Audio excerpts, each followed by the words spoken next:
Hello everyone. So I hope all of you are having great time and sorry for the delay. Okay, so today's session सभी को पता ही है and also I feel immense pleasure that we have such a great personality present with us today. Shubham sir, a very warm welcome to you sir. Thank and you. उनके बाद and उनके बारे में मैं क्या कहूँ? He is the first student to grab a foreign internship, that too in his third year from BIT. Also managed to grab the second spot in prestigious Microsoft Imagine Cup 2012, every student's dream. Founded the society Ed Intelligence when he was actually pursuing his PG from the University of Edinburgh. So the list is quite long, but I won't be taking much time, and his journey will be very, very inspirational for all of us. So I request all of you have a great time, and just do enjoy our session. Thank you. Over to you, sir. A very warm welcome again. Thank you. Thank you very much. Club. Thank you. Let me start by sharing my screen.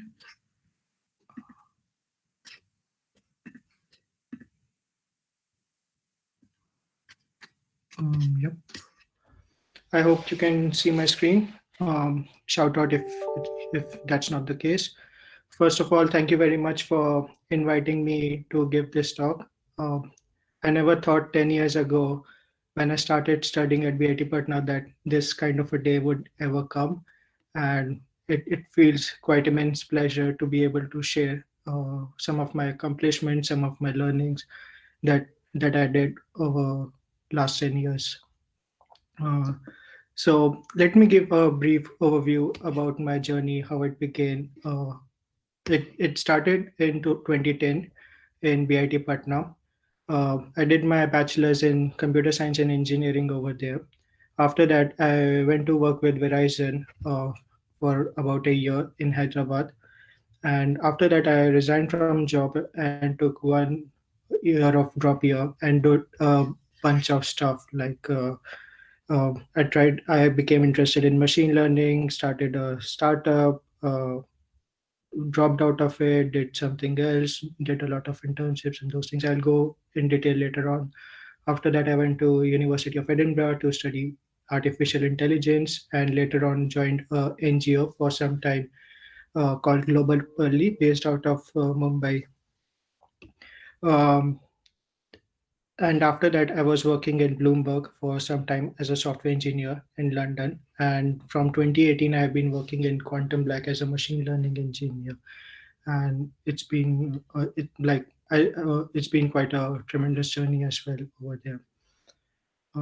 So how did the BIT Patna thing started? 2010, I was like already enrolled in BSc Physics course in Delhi University, Kirodimal College, but somehow cleared the central counseling list in the third round and got engineering. So as you know, a lot of you might relate to it.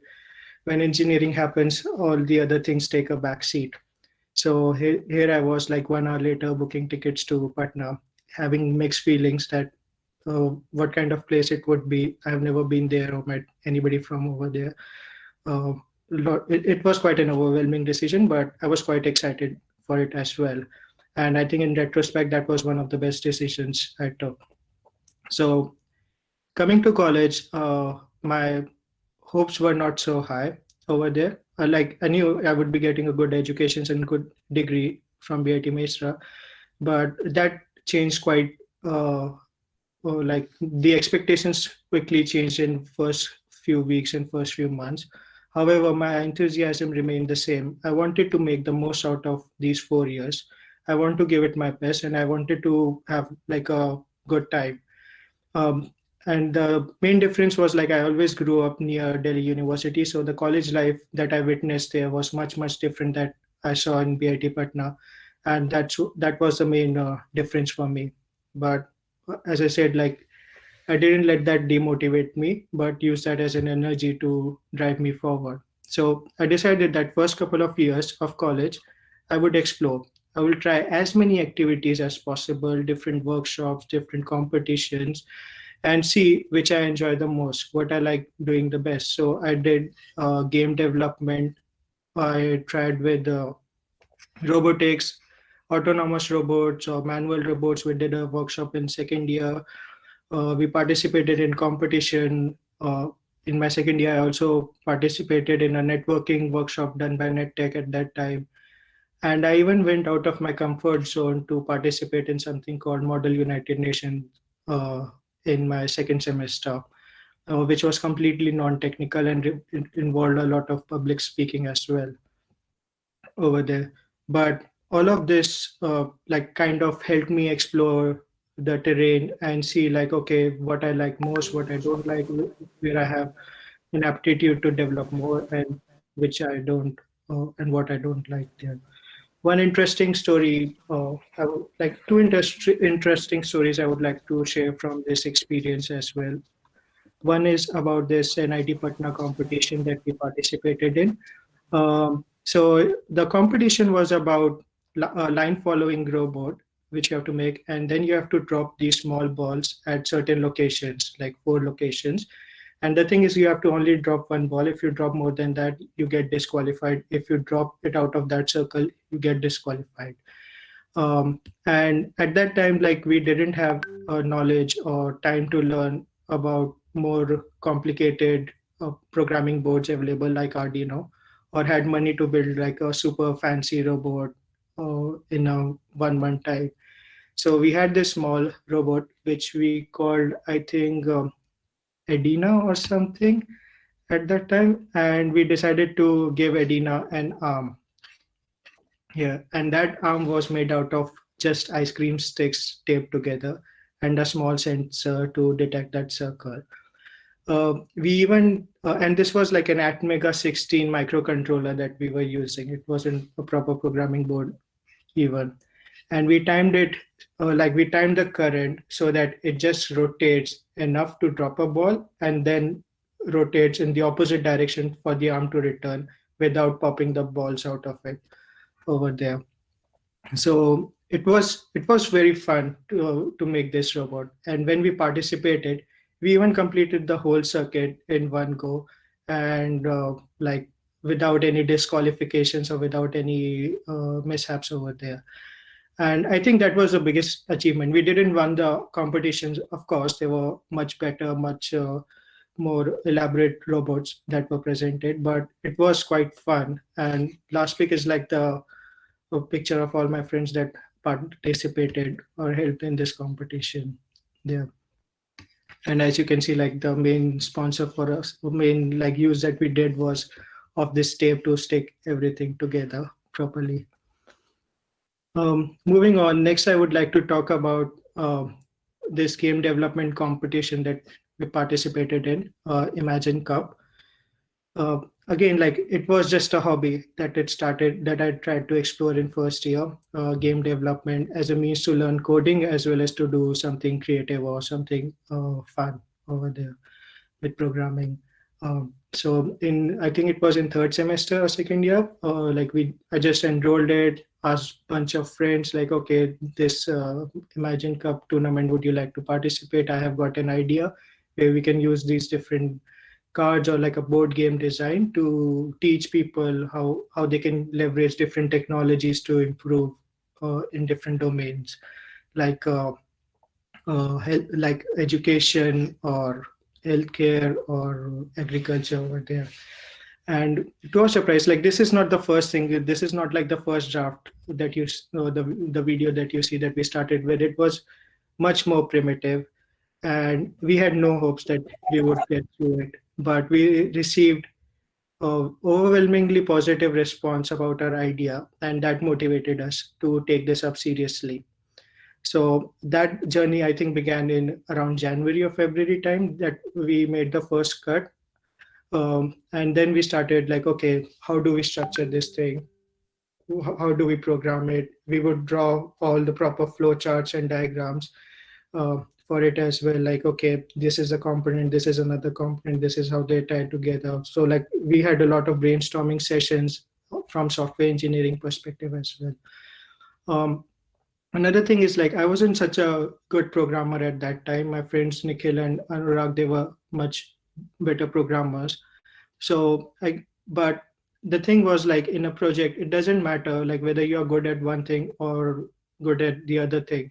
When you are in a project, you have to do everything for it to be successful. So I did programming with them. I did designing with them. I even made photographs like these small images that we couldn't find of like say a car or something. So I would go and fill each pixel by pixel in Photoshop and try to make it proper over there. So you have to do a lot of things. Some of them you don't like, some of them you might not think that okay, whether it will be helpful in my life or later or not, but for a project to be successful you have to do it. And while we were doing it, we were just doing it for the fun of it. We never thought that how far we will go. Like from day one, we were already overachieving. We were being over ambitious. So failure was not like we were not afraid of failure at any time instant. Each move that we do, whatever we do, was an achievement for us. We treated it that way over there. So we even stayed behind like in May or June in that 40 degrees Celsius heat uh, in the college hostel. I don't think there was food facility also available at that time, but that did not deter us. We continued doing it till I think mid-May, end of May, and finally uploaded our submissions at like 3:50 a.m. 4 a.m. was the deadline for the competition there. Lots of good memories, lots of fun, and I think one of the best projects with I did with a lot of people. Another thing was like I participated in was astronomy competitions. As I said in my introduction, I was very much interested in physics and astronomy. So in second year, I participated in astronomy quizzes at IIT Patna and IIT Patna and came first both the places. I participated in IIT Delhi, came second over there, and that started like catching the eye of my friends, and they wanted to know more about astronomy or just hang out and learn about different concepts involved over there. So we started with this like small group on top of our boys hostel. I even got a small telescope later on, and we would do just stargazing sessions. Like, okay, this is that constellation, this is that type of stars.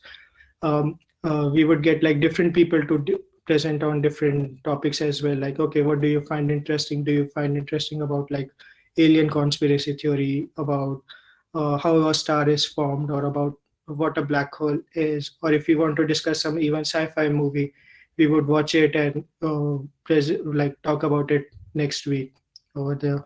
So it was more like a fun session, a nice session to hang out on the roof. But slowly more and more people started getting interested, and we moved out of our small huddle of boys hostel to the college and opened the session to much larger audience.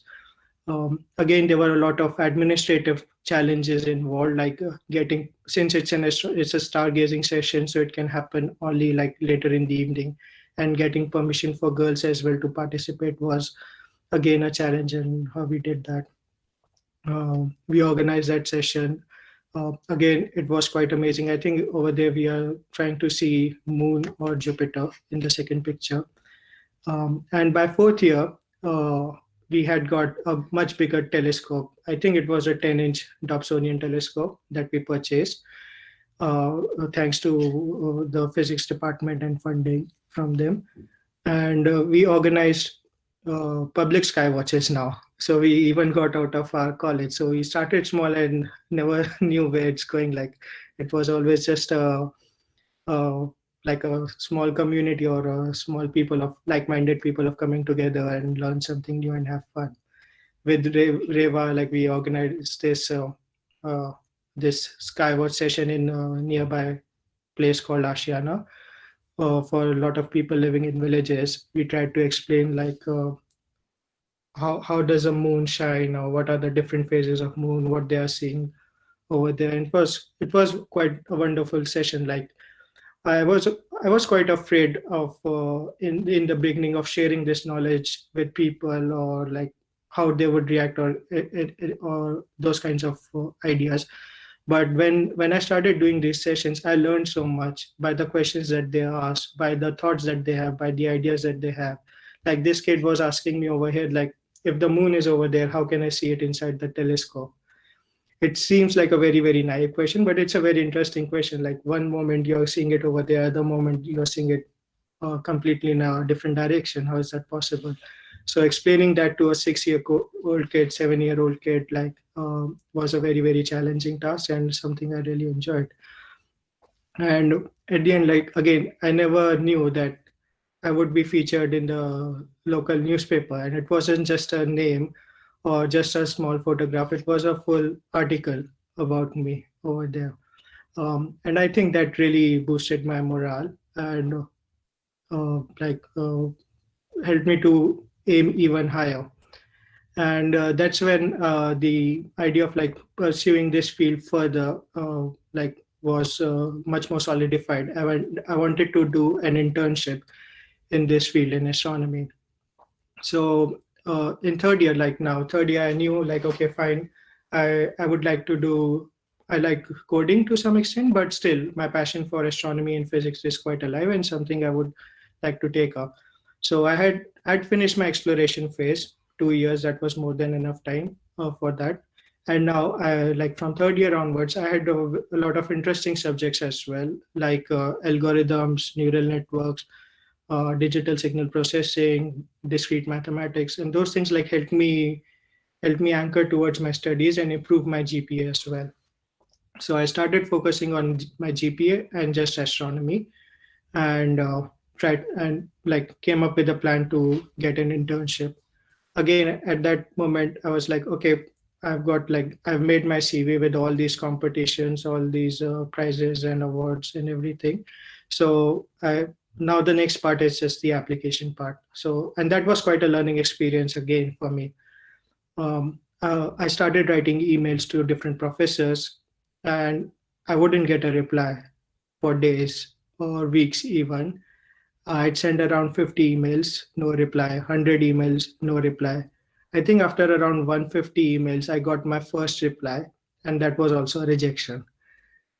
So that was again very, very demotivating for me. And at that point, I just wanted to throw everything out of the window and stop. But I somehow came across this cartoon of Calvin and Hobbes, and that really changed my attitude towards this whole problem.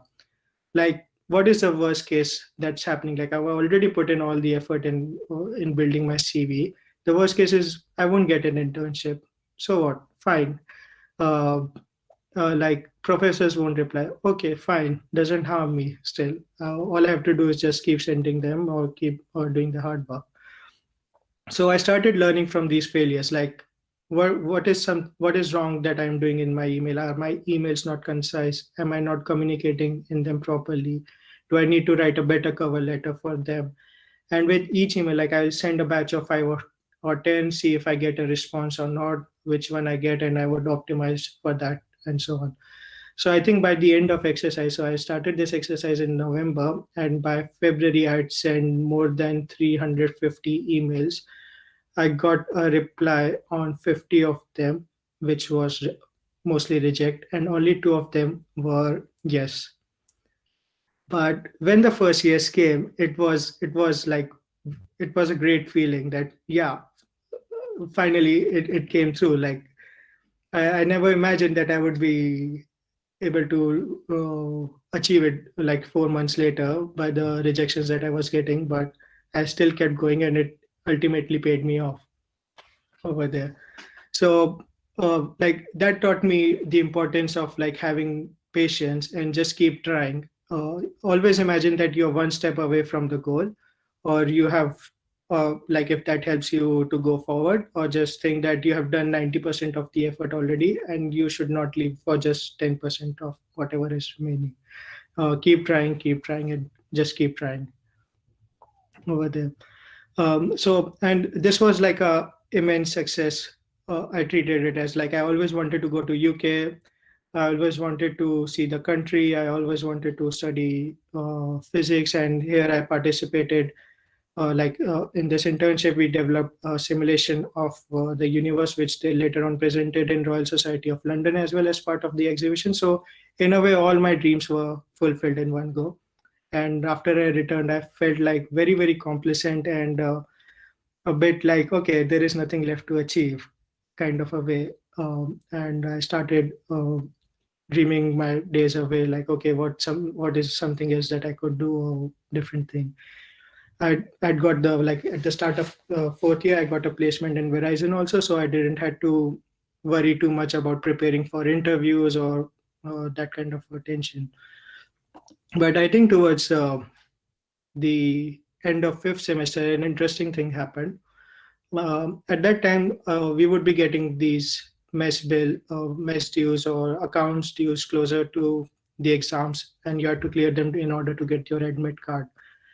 And all the time, like all 3 years, we saw like there would be a big ruckus. Some people will get more dues, some people will get less dues, and there was no way that 2 people or 3 people sitting in the accounts department can solve query for more than 1,000 students at that time. So ultimately, you had to pay. But this time, like, most of us didn't want it to pay, because some people were having 1,000 as due and some people were having 10,000 rupees as due, even though we started with the same money. So there was a big committee which was called up in the auditorium with our directors, members of administration, students, and everything. Of ideas being discussed, like, okay, how do you want to go forward with it? How do you want to rectify this issue? And that's where I suggested that, okay, maybe we have set up a LAN system. Maybe we can just make a software which shows like what are your initial dues and what are your monthly dues, so that at the time of exam, people know like how much they have to pay, and they can start saving money accordingly or plan it accordingly. They don't have to ask money from home at a 1 day notice or a 2 day notice. Now, net banking wasn't so popular at that time, so you couldn't get money immediately either, I suppose. So when I proposed this idea, it wasn't met with so much enthusiasm or positivity that I expected, either from my batchmates or from the administration at that time.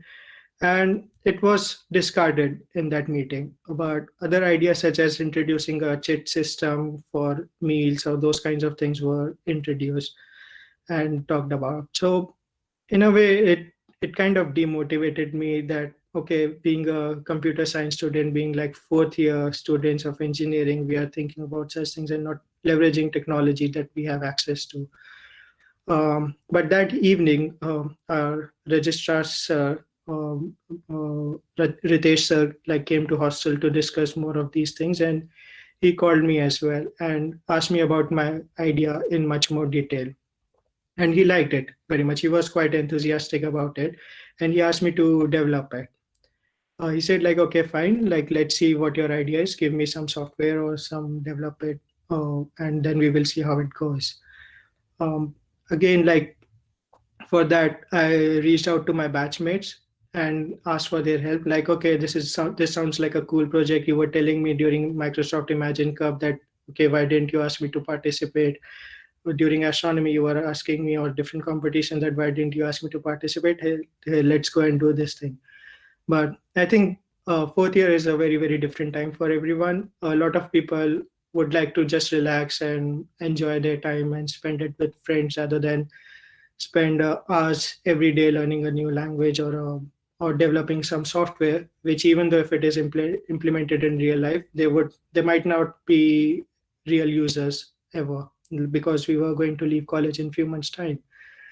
Was joined by 2 other juniors as well, Anuj and Vikrant, who helped me with this different task, I think around December time. And by March, we finished the whole software and presented it to Ritesh sir. And there were like a lot of iterations involved in between, lots of learning. Like from day one, I was like, I just presented a small software, showed this whole idea, and I was like, sir, this is done, this is great, and we can move forward with it. And he was like, hold on, do this thing as well. Then I will do that thing as well. And I would be like, come on, let's take it to director sir and make it live and everything. It's like, no, hold on, do this thing as well. And that went on for months and months. like about not months, like 2 months time, and it frustrated me. And one day I just sat, and 3 days in 3 days, like built the whole thing from end to end. I presented to him then, and then he was like, "Okay, now I see what you have done, and now it looks good. Now we will go and show it to accounts department." And in that moment, I understood like what he was trying to teach me. And, like that was the importance of identifying your users. My users, like people in accounts department or administration office, they were not so technologically aware or like or use these kinds of complicated softwares before. And to gain the trust of them, we needed to build something end to end, something they find it very, very easy. We cannot just talk in the clouds and say, like, okay, there will be a pop up bar over there. You will go and click, it will export everything, or you can see something over there. No, you have to demonstrate it to them and show it firsthand. Uh, and I think like when I completed the software, it was finally implemented and being used. There was a big sense of relief, a big sense of achievement, uh, and that was incomparable. And I realized like just by using like something I learned over 4 years, I could build some. I built a thing which changed the life of 1,200 people, and that made me realize like why I wanted to do physics or astronomy. It was to like just to know more about things, how they work and how it behave. But here I was building something which could actually influence or change people's life or help them. And I decided to shift course. And this was a time I was actually preparing for my gate in physics. But I was like, okay, fine. No, I want to do software engineering. I want to do software development. This sounds super cool. This sounds super impactful. And this kind of transformation, I think a lot of people in our country need as well. And if I could do in such a challenging environment over here, I'm pretty sure that I would be like eager to do in a lot bigger settings as well. Um, so moving on, I decided to like continue with my job at Verizon. Um, and After just 2 days of working over there, I wanted to quit. The ambitious and the entrepreneurship spirit that was in me coming out of this mesh portal project was pretty strong. And I realized that the corporate life moves at a much different pace. It's much, much slower. Like here, I was in college in one semester, or like in 2 months' time, I would build something. And here, like we are building some software which is taking months or years to develop and integrate. So I was I was feeling quite out of place over there. But somehow I didn't quit. I was like, okay, fine, I will continue working in my job. And after that, like if I could put in so much hard work, like I could work 20 hours in my college life and do different kinds of projects, I can still continue doing the same thing. I just treated like going to the college with classes and everything on my job. And after that, I will do something else. But I think it was a good decision. I decided to stay because over there I learned a lot of new things about the corporate world. Luckily, I had a very, very great manager and a very good team. I learned the importance of feedback. I will have like bi-weekly or monthly sessions with my manager and the other people in the team, seek their feedback and understand like what, and that helped me understand what were my strengths and how I could improve on my weaknesses as well. It also helped me understand what is the importance of feedback and how to give a proper feedback and how to receive a feedback. So, for example, like whenever somebody makes a comment, like during a feedback, it's not a comment. It's like somebody's actually taken pain in understanding you, what you do, how you behave, and how you can improve it as well. So feedback is always actionable. It's not like, okay, uh, you have like you do not know how to do coding. No, it's more like, okay, it seems like you struggled in that aspect of coding. Here are some videos which you might want to view and improve on that. Or you can improve your technical communication skills by looking at reading those blogs or doing some courses, that kind of a thing. And it's always to be taken in a positive way because somebody else is putting a lot of effort in coming up with these things. So this helped me grow as a human being. And and I think that is one practice that I have followed in all my job after that, or even in my academic life as well. I will talk with professors or my tutors over there and see how it's going. Next thing was like afterwards 1 year, and like I wanted to have a development plan. Like, okay, like but I still felt like the life was at a very, very slow pace. So I was like, okay, what do I want to do next? What's the next big thing that I could do, or what's something that I am interested in? Software engineering is good, I can still design and those things, but there has to be something more than that. So that's when like I started picking up on this fad called big data at that time. But thankfully I didn't get involved in big data so much, and but started doing learning about machine learning and AI at that time. And it was just a curiosity. I did some few courses, read some blogs, got in touch with some seniors as well, and asked them like, okay, I've been doing this thing, but I'm not able to go anywhere. Could you suggest like like what's wrong I'm doing, or what did you do about it? So with their help, with a lot of, with even my manager also helped me in these things. And then I came up with a development plan and decided to quit my job and take this up full time. So I started doing courses on Coursera, edX, learning about this stuff, and then again started applying for internships with like different professors in this field. And at that time, I would say like my earlier experience of like 300, 350 rejections really helped me, because I was I was immediately prepared for that. That yeah, first email I would be sending would be like yes, or even first 20 or 30 over there. But eventually, I did manage to do a small internship at Triple IT Delhi for a couple of months. That again opened me to different like research papers, how to read them, how to follow them, how to implement. I started a small startup with my friends.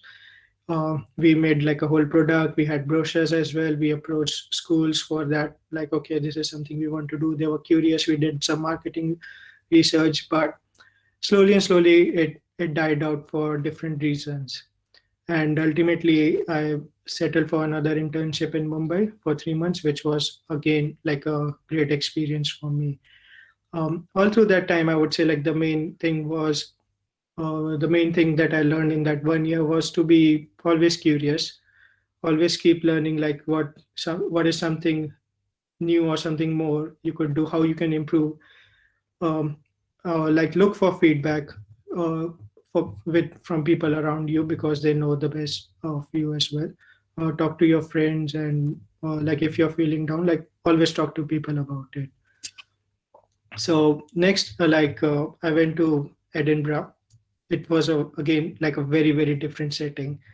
I was very passionate. I thought like, okay, I had done a lot of basic courses, and I could ace this thing from day one. But realized that the style of teaching and writing, like in exams, was so different. Uh, it was like 10 times or 100 times magnitude difference. It was a lot of fast-paced learning, a lot of self-learning as well.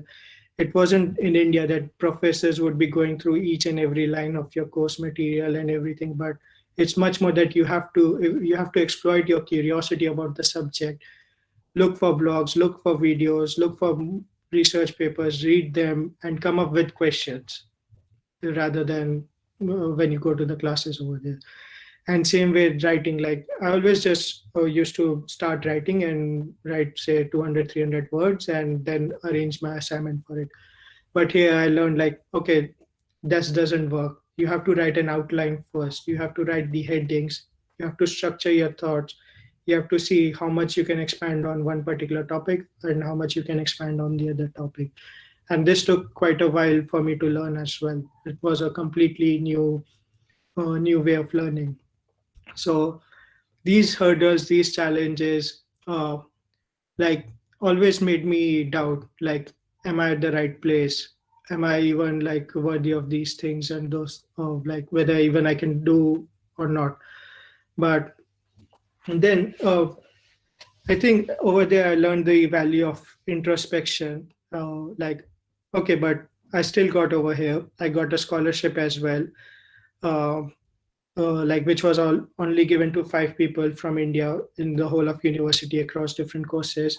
So there should be something in me that I made it this far. So it's important to have faith in yourself and use these challenges as an opportunity to learn about yourself. Like, why are you facing these challenges? Is it because of hard work? Is it because you're not giving it proper time? Or is it something that you're not focusing on? And how you can improve. So that's the intervention part of it. Like what you can do differently to not face those challenges. How can you improve over there? After that, like when I came back from Edinburgh, I joined a NGO. So like by that time, like I knew like I am very technologically strong. I like to build products and everything. But I had also realized like uh, the real world is going to be much different than college life. I cannot just do something over 2 weeks or 2 months time as and be feel very proud about it and then move on to the other things. That's what I learned in Verizon, and like now that I was eager to go back into the corporate world, I wanted to explore more and more things in the real world.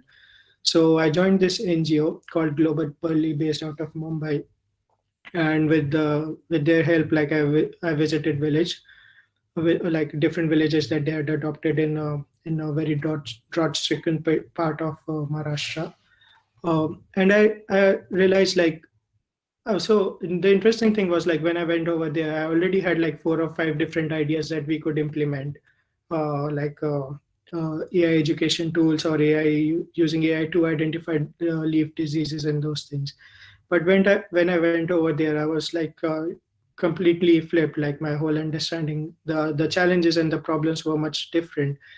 Um, there were a lot of subsidized products and government policies which were already there, but the challenge was people were not able to use it. So so over there, like to solve that problem, I used my earlier mess portal experience and built a small bureaucracy interaction tool for them, and like that was taken up by NGO, and they showed it to the collector as well, and everybody like really loved it. But at the end of this whole experience, like it made me realize like there are so many bigger problems in life.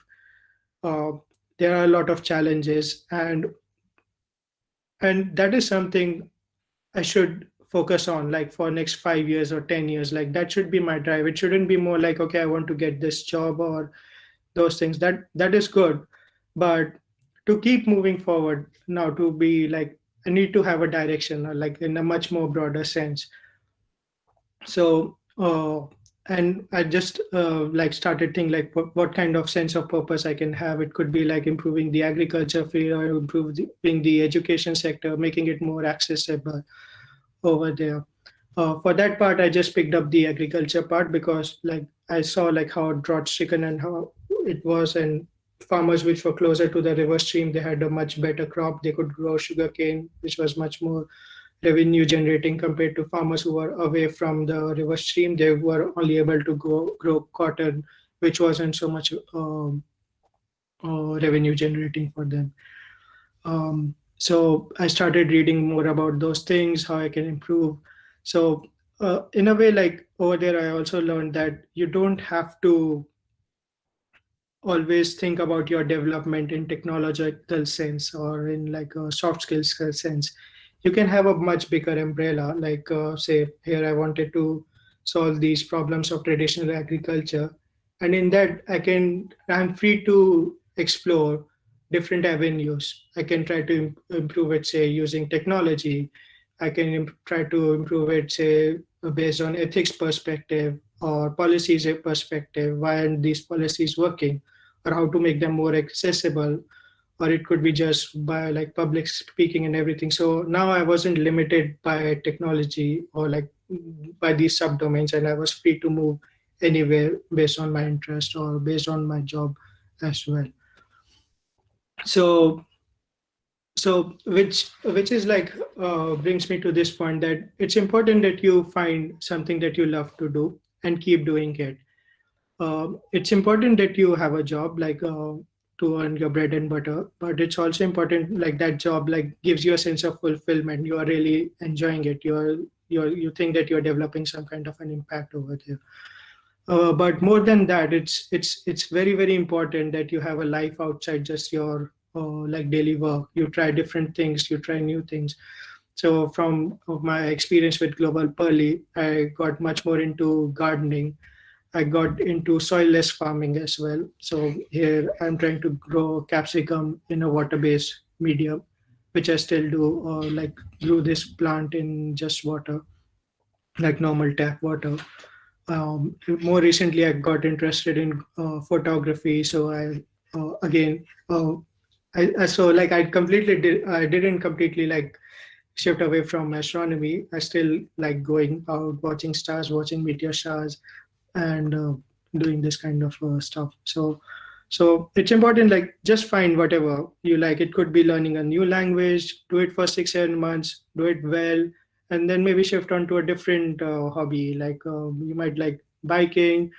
How does a cycle work? You can improve it, or those kinds of go on treks or trips, or learn a new musical instrument, or anything over there. But like, yeah, so these are the kind of things that just keeps you going on and on as well.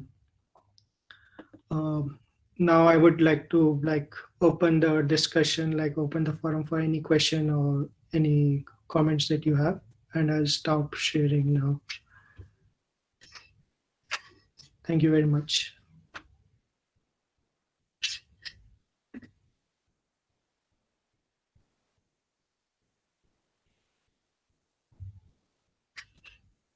Hello. I saw a few comments that the screen was not visible.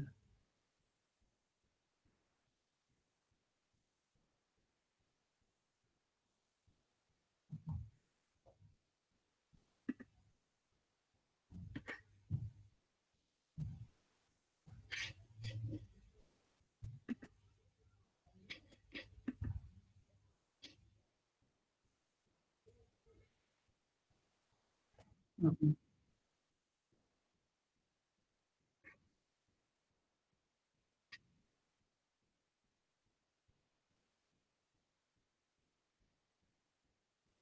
Okay, okay, cool.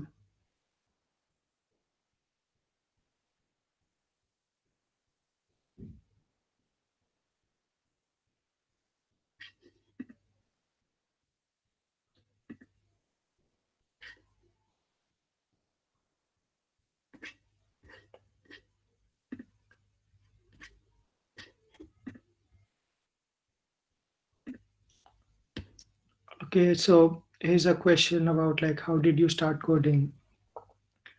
Um, I think I just picked up the first book that I remember about coding was Yashwant Kanekkar's Let Us See, and took it up in holidays and finished it end to end, and just kept doing it. So it was like a lot of trial and error method. It takes time to like develop that aptitude for coding, but you just keep trying different assignments. You keep reading blogs and experience of different people about that.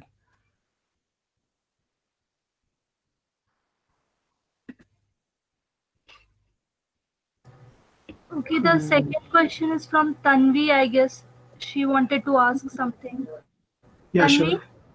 sure. Yes, sir, I wanted to ask why are internships important in college and what are the requirements to grab internships in companies like Microsoft or Google? Okay, so why are internships important in college? I would say like they are very important because engineering, computer science, electronics, and different things. But most of that covers the theoretical part. Internships help you focus like how you can convert that theoretical part into actual like something which is useful in the real world. How does that transition happens? You also learn, like you also interact with a lot of new people over there as part of your internships. They could be much more senior to you, or they could be just at the same level. You learn from their experience, you and that helps you make career choices as well in the future. um, what The second question was like what are the requirements to get in companies like Microsoft? I do not know precisely. I think a recruiter from Microsoft would be much better to able to answer that. But again, it looks like it depends on what kind of internship you are looking for, whether it's a computer science related internship or a marketing kind of a internship or different domains. Okay, thank you, sir. Uh, Um,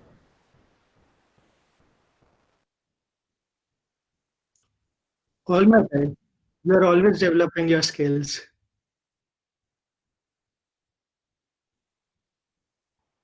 Yeah, like all the time, like you're developing your skills, like you do whatever activity you're doing, uh, whether whether like it's coding or they having discussions or just doing exercises as well. It's a way of skill development.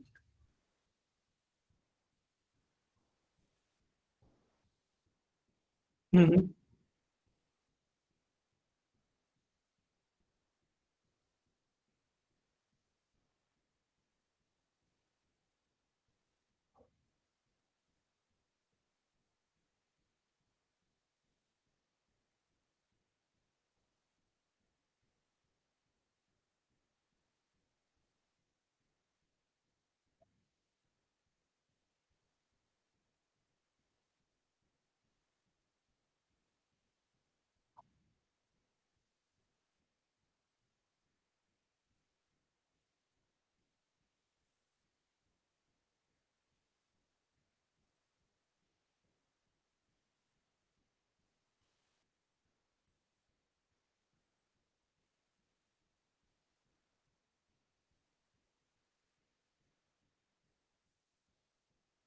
Okay, yeah, that's a good question.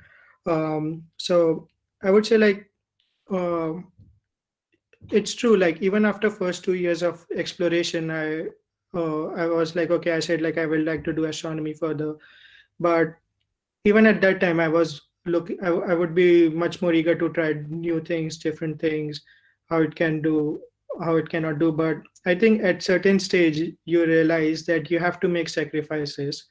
You have to be content that yes, whatever you could explore you have done, and you cannot keep doing that through your life. Like there are so many things in the world that it's difficult to stop exploring new things.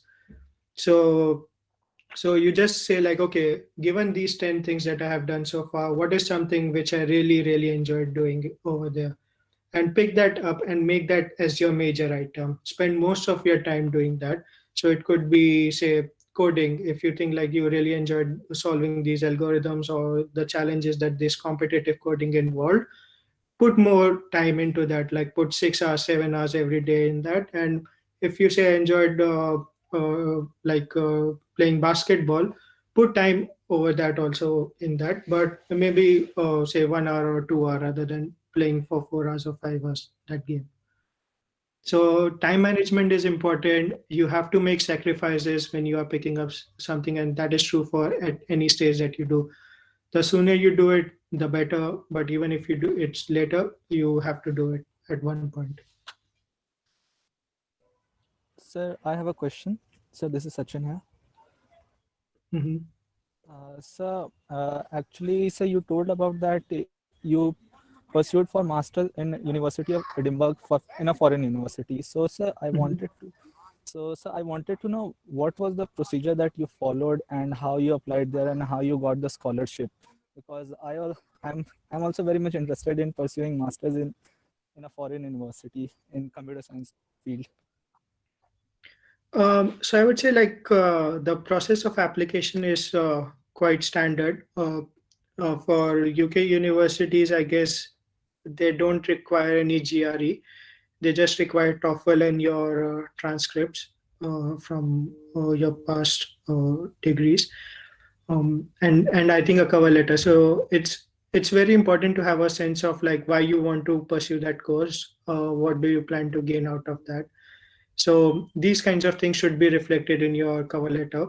You should also reflect like what you have already achieved or what you have already done in that field, which can show that yeah, you are actually motivated through for that course, and even like whatever hardships may come, you will not drop out of that. And for scholarships, I would say like it's very very difficult, very very tough process. There are a lot of people applying from all over the world for those scholarships. So sometimes you have to be just clever, like which scholarship you can bank on, how much is it, and what are the things that they are looking for. So see like which organizations grants the scholarship, which aspect of their life they might be more interested in. So some might be interested in your academic life more. Some might be interested more in your volunteer life. So it's completely fine to highlight that aspect much more depending on the scholarship committee as well. Thank you, sir. Thank you, sir. There is a question coming up from Ritika Mishra. Due to some network issues, she is not able to ask herself. I'll read it out. How did you make it to Edinburgh University? And please share some tips regarding the further study after BTech. This was her How question. did I make it to Edinburgh University? I just applied. So uh, again, like this kind of question, like just shows like from my what I answered previously as well. Um, so I just wrote like why I wanted to do AI. So I had already spent 1 year like exploring different things and did some courses and internships as well. So that showed that I was quite motivated in this field and I wanted to take this further and study it. I had written a few blogs, made some like YouTube videos as well about my different software engineering uh, ideas that I did.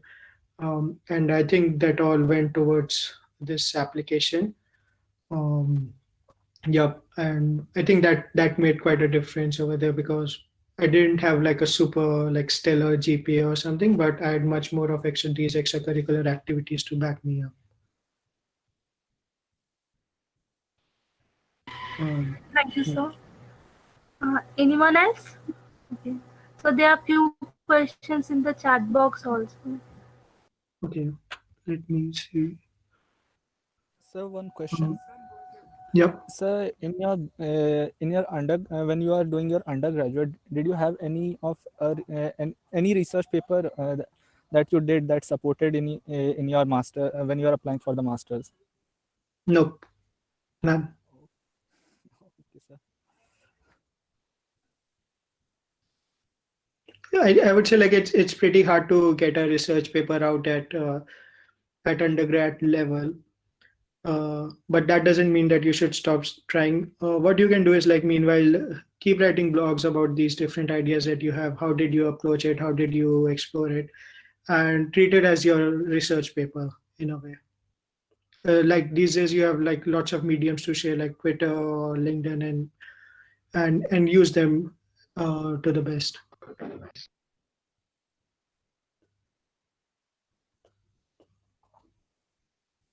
Okay, let me see. How did you start coding? Yep, I think I answered that. Mm.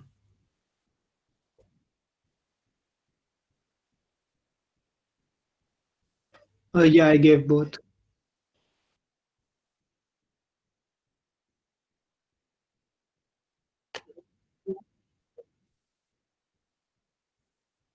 Um, Roadmap for there is no like a fixed roadmap or like a very definite thing. But again, like what I can suggest is start. There are like a lot of online courses available now on Coursera, on Udemy, edX. Start with those. See what kind of level of complexity you are comfortable with. So like when I started, I did Andrew Ng's Coursera course, the very famous one. But after I think a few slides, I completely lost it. Even though that's supposed to be a very basic course, so I moved to much more basic things like just learning about linear regression or logistic regression. Did those things, did some few projects on that, understood that, and then came back to those courses. Um, Again, like the second thing was the second important thing over there was I would say like doing projects. learning about like how you can actually code these things in real life, because that helps you like theoretically it's fine, like okay, logistic regression, you know how it works and everything, but then what are the pros and cons associated with it, when can you use it, when you cannot use it, you learn a lot of those things from that. Another thing for machine learning, which a lot of people ignore, is basics. Like it's very, very important to have a good grasp of linear algebra, statistics, and probability. These are the foundations for machine learning. If you know, so I would say like before starting machine learning or courses, like do these things properly. And there are a lot of YouTube channels which teach you very well, like Khan Academy is there, Three Blue, One Brown is there. They have wonderful videos explaining these concepts quite illustratively.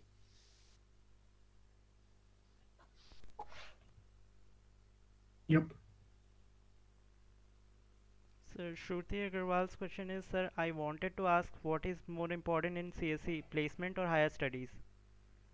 It completely depends on you, like what are your aspirations? Do you want to go to a job and work in a corporate or and contribute over there, or you want to study more, you have found a specialization that you would like to do which you're passionate about, or like so you would like to go for a master's or PhD. I think it depends on individual aspirations completely.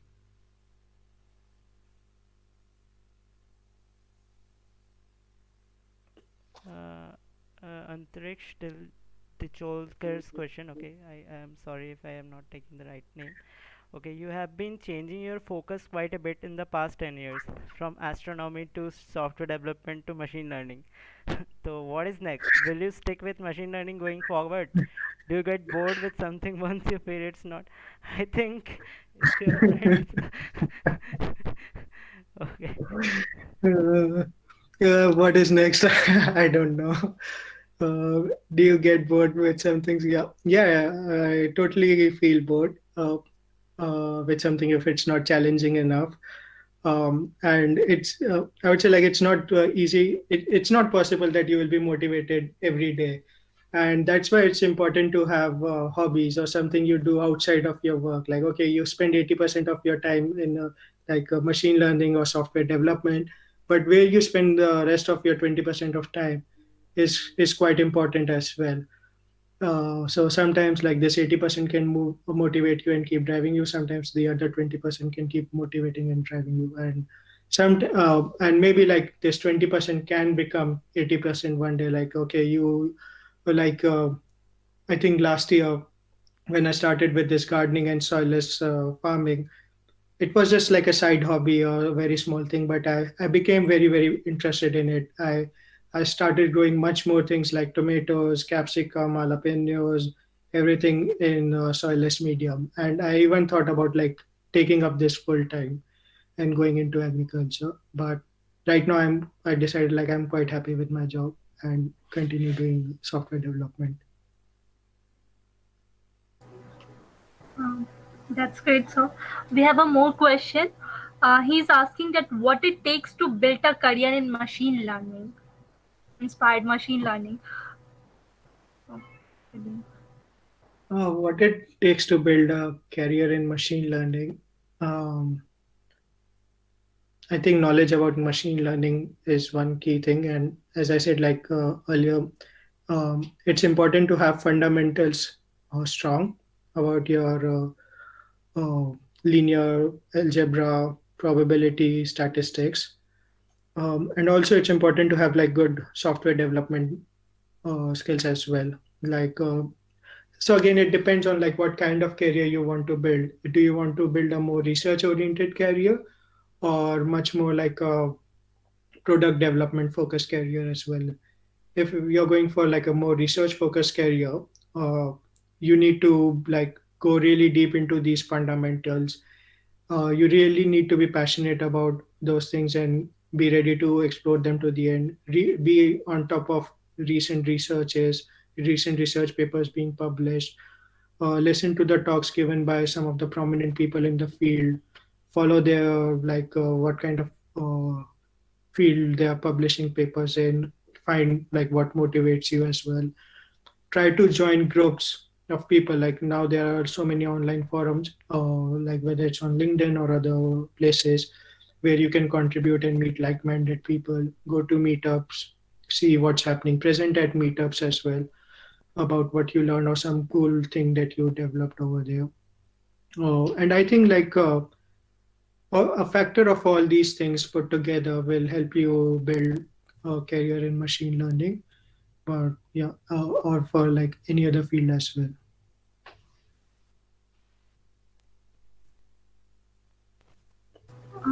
There is a question from Anant Prakar Road. Can you repeat the Yes, question? sir. Your voice Sir, was broken. her network issue is she is having some network issue. I am repeating Okay. the question. Anand Prakash Tiwari asked, "What is the roadmap for a first-year student to start coding?" I think sir has answered this question, but okay, if you want to add Yeah, something into it. yeah, I can go again. Like, yeah, pick up a language like whatever it's being taught in your classes or whatever you find interesting. It could be Python or C. Look at the fundamentals, go through like data structures, and like keep practicing using online coding like CodeChef, Geeks for Geeks, Lead Code, different websites over there.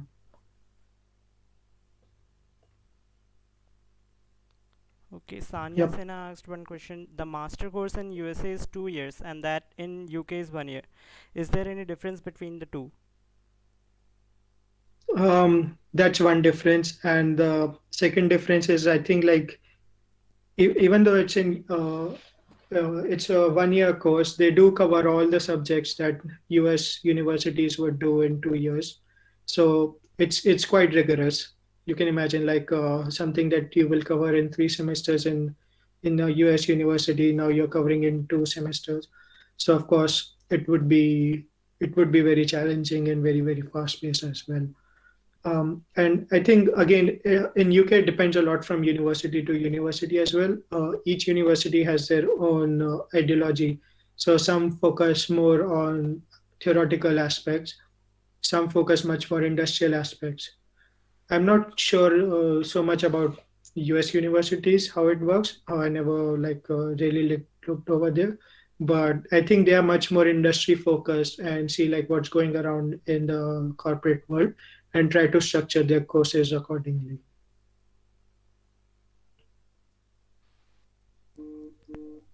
Yep. Okay, we will be we will be taking some more questions, bus. One question is from Abhilasha Kumari. How do you motivate yourself to give your best for something? Is time management and discipline everything? I would say yes. It's very easy to find motivation.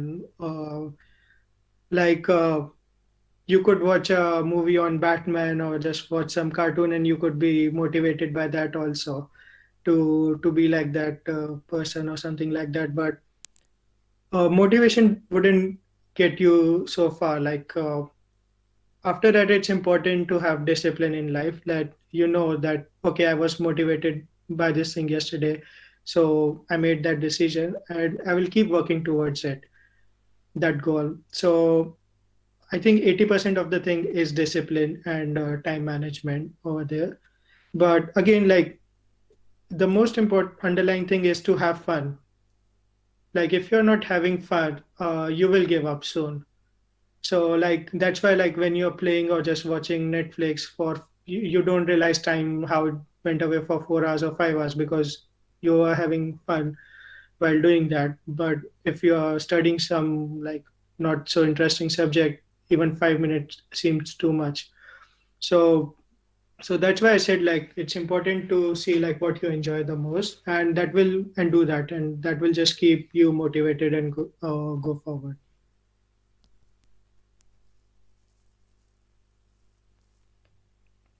Okay, and it will be nice if everyone can interact directly. It will be more interactive in that way. But okay, I am reading out the questions. One question from Sama Pratap saying that, sir, did you not try participate in any open source development? Um, I would say like in college, I wasn't so much interested in coding or building a coding based profile. So that was one of the reason why I didn't look or didn't try to find these kind of competitions. Um, and secondly, it was like I didn't have so much knowledge about it either, about Google Summer of Coding or Linux Foundations or these kinds of opportunities at that time. I found it much later, like in my fourth year, that these things exist. So that was one reason. After that, like I tried to do like open source coding, but it took a lot of time. It took a lot of my time to understand a new product or to contribute to it. And again, like uh, I realized like I am already building my own GitHub profile, like where I keep contributing or like exploring more about machine learning. So I enjoyed that much more than contributing to an open source project. So that's why I didn't do much about do a lot of it. Yep. Okay, and Pushkar Kumar asked a question. Okay, Pushkar, can you ask ask him directly? It will be better if you can. Otherwise, no problem. Uh, okay, so is not comfortable, I think. Okay, he asked, what do you think on one day AI will replace a lot of employees from corporate world? Can you repeat the question? I didn't understand it. What do I think? He asked, what do you think on one day AI will replace a lot of employees from corporate world? I think that's like true with every any revolution that we have sooner or later. Like some jobs become redundant, but a lot of new jobs also come up. Like during industrial revolution, this thing happened. Machines came up, took over a lot of industrialized, like a lot of jobs were mechanized and industrialized. But you got new jobs like machine operators and those things. And similarly with AI, uh, I think new jobs will come up, like data scientist job. 10 years ago, did it like 20 years ago, it didn't exist. There was nothing called a data scientist or a data engineer, but you have that. Uh, and similarly, like uh, now people are looking for AI ethicist as well. It's a full-time job, policy making. So yes, that's true. Some jobs are made redundant, but a lot of new come as well. So I think in 21st century, it's very important to keep like to learn, to unlearn, and to relearn. Oh, okay. Sir, I would like to ask you, are you comfortable? How much time can you give? You can spare. I was just asking because question list will keep on going and it will go on long. So, I can give like let's say 12 more minutes. okay, so it will be better if anyone have more question, he can ask directly. He or she can ask directly to sir, or we will be wrapping up the session because it is already 1 hour 20 minutes, I think. So it will be a lot of time for sir to spare. So if anyone want to ask anything, can ask directly.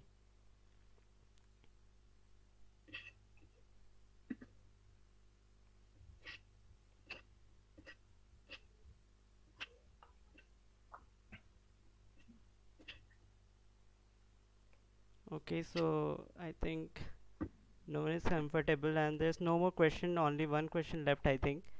One is use of ML in job sector. Yes, one use of ML in job sector, and another is what to do after completing basics of ML. How should I hone my skills? What kind of project I can work on? Um, I think like could you elaborate on the question of like like what's the question over the use of ML in job sector, or like what kind of aspect are you looking for? over there in the answer. Meanwhile, I'll answer the second question. What to do after completing basics of ML? I would say like once you have completed basics of ML, you would have understanding of what you would like to do next. You would have explored this area. You would have seen like okay, uh, I mean just do what you find interesting. Like whether it's like doing more projects, reading about a particular subfield in machine learning, such as causality, fairness, or like natural language processing, machine translation. Like the list is endless. So find like while doing the basics of ML, uh, what you're finding more interesting, and keep doing that. And how to improve your skills, like uh, just keep practicing more, like do more coding, more ML related coding. Read blogs like on Kaggle also. A lot of people share their experiences that when they approach a particular competition, what made them stand out from other people. So learn from their experience. It's not necessary that you always have to make your own mistakes and learn from them, but you can like learn from other people's mistakes as well. You will see like what kind of projects you find interesting, and it's completely fine that if somebody did a project on sentiment analysis, to redo it, to read it, how did they do it, and continue doing it again. So it's because that will help you to understand that topic much more.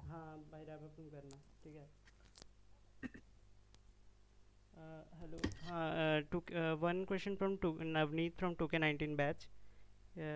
Yes, Navneet, you can continue. Good evening, sir. Good evening. My question is that in the current scenario, I'm not sure about the present scenario, but what do you think in the future days, if someday I get bored with my job, and after 10 years of my job, I get bored with my job, and will it be possible to entirely change my field of expertise, either by learning, by doing a course or something, or going to college, whatever? Will it be normal, or will it be possible to do it? Because Absolutely, absolutely. Like nowadays, like there are so many online courses and so much online resources available that you might not even need to go to college. You just need to be interested in that field. You can learn about it online so much. You can reach out to people and say like okay, these are some of the things which I'm doing. Like if you like 10 years later you want to become a lawyer, you can start learning that thing. Like it's never too late to start something new, something fresh, or something different.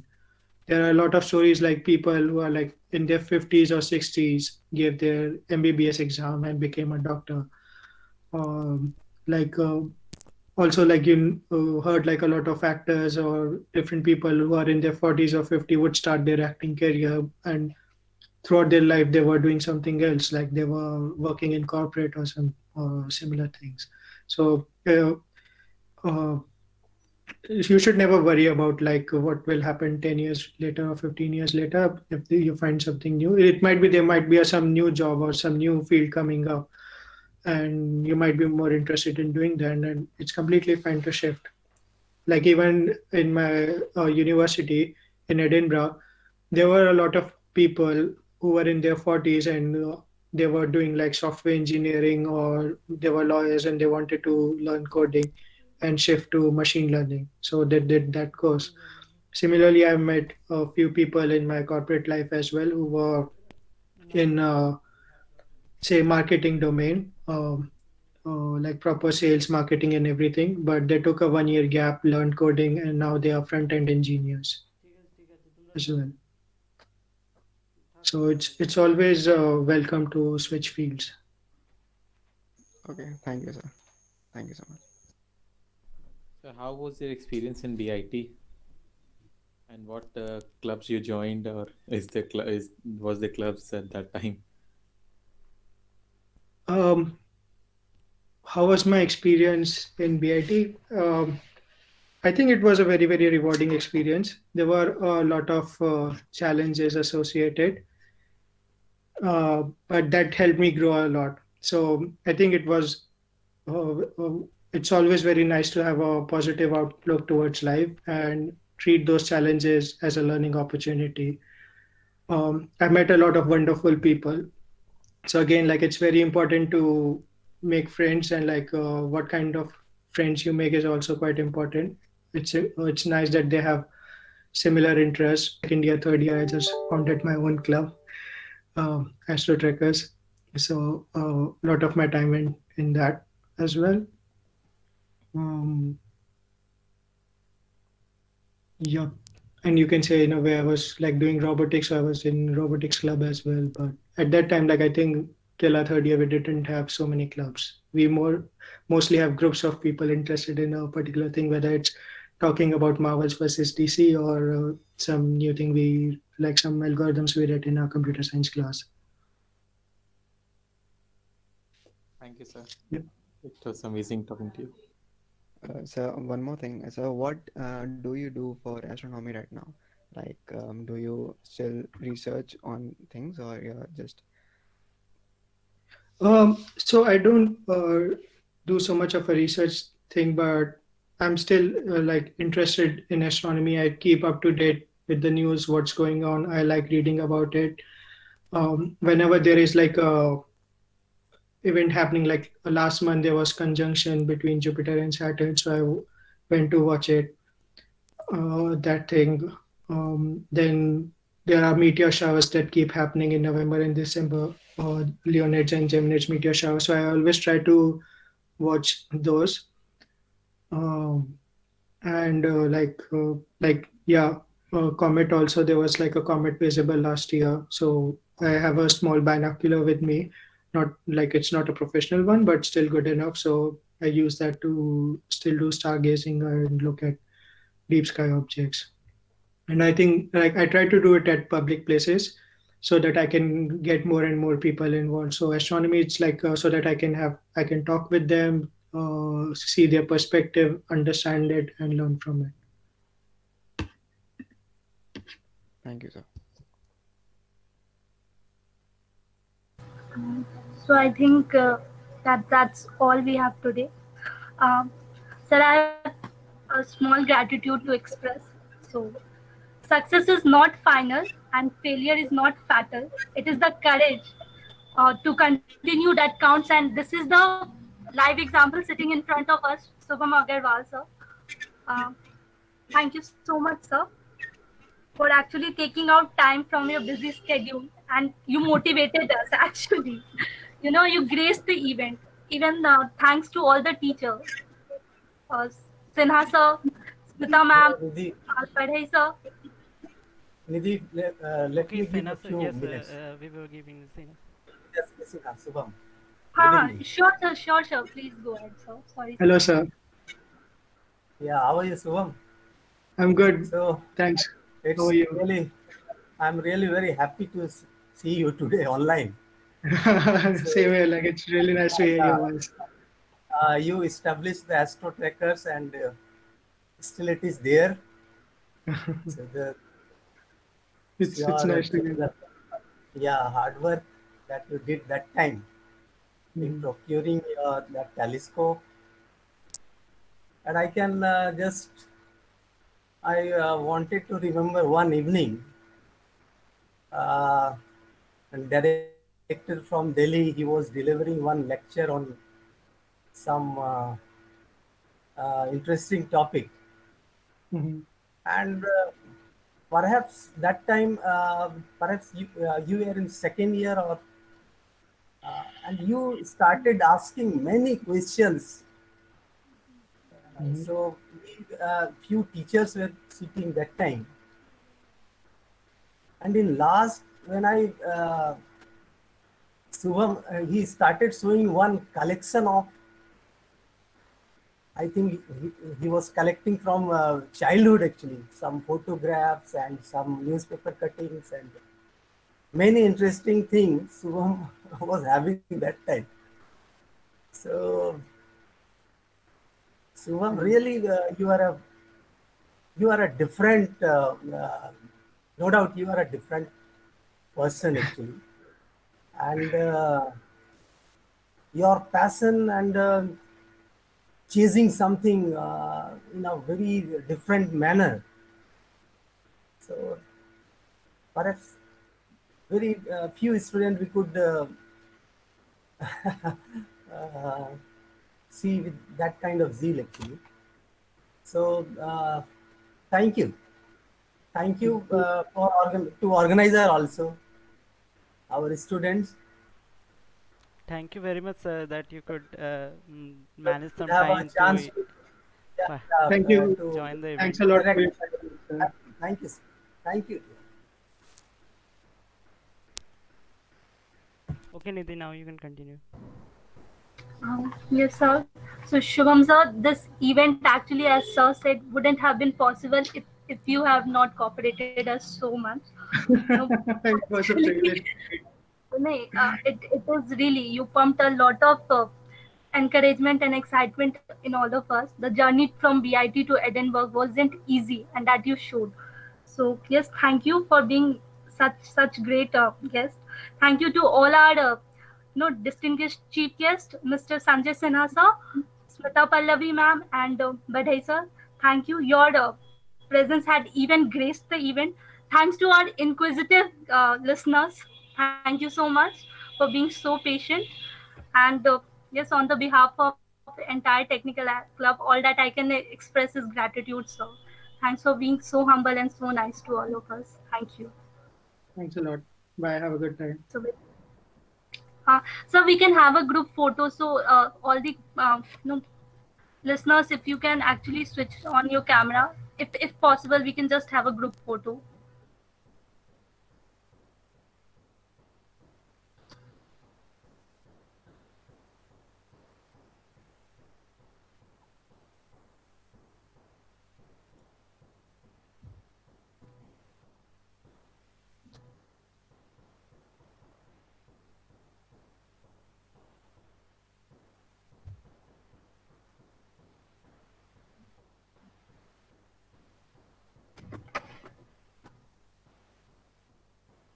Thank you, sir. Thank you for everyone. The screenshot has been taken. Thank you, everyone. Have a good time. Bye. Thank you, sir. Jai Namo. Thank you, sir. Thank you, sir. So, so that was a wrap for Aluminibes Session Season 2. So thank you to all of you for getting connected, and we'll soon back with many such events. With this promise, we leave. Thank you.